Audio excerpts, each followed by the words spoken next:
Naghahanap opportunity para magkapera. Bam!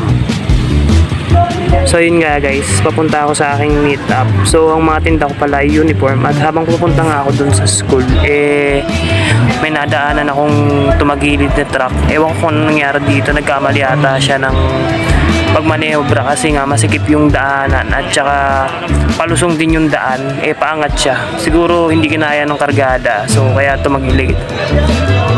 Kita-kita nyo naman kung gaano kalaki yung naging pinsala nung truck na to, diba? Napaka-traffic yan guys, kaya naglakad na lang ako papunta dun sa aking meetup. Ito ang itsura ko habang nag-iintay dun sa aming meetup place. At syempre kung makikita nyo yung paa ko, medyo madumi na. At nandito ako sa may SM Novaliches. Sa may SM Save More pala, hindi pala Novaliches. Kitang-kita nyo naman guys yung aking paa. Napakadumi na yan. And then ito yung mga stahan ng aking mga tinitinda. At napakarami yan.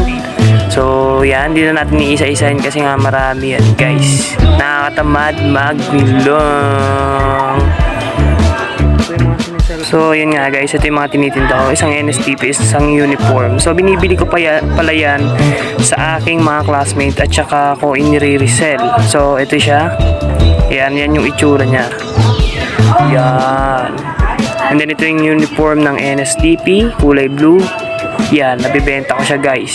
So marami-rami na rin pala ako nabentang ganito. And so far naman kumikita ako. Goods naman yung kitaan guys. Diba? Dito naman guys, natripan ko mag-video dito sa may C5. Kung makikita nyo guys, ito ay medyo mataas. And syempre sa taas siya ng mga ng C5. Dapat niya yung HBC dati kaso lang giniba na yung HBC. Pero goods naman, napakaganda dito guys. Tinitingnan ko pala yung mga sasakyan habang dumadaan. At doon sa pinakadulo doon, ang ganda doon dito sa may kaliwa. Dito naman guys, may nakita akong na-aksidente, may nadaanan akong na-aksidenteng lalaki. Nakikita nyo naman, sinasakay siya sa ambulansya. Kaya ingat-ingat guys kapag nagda-drive kayo. Ride safe, ride safe.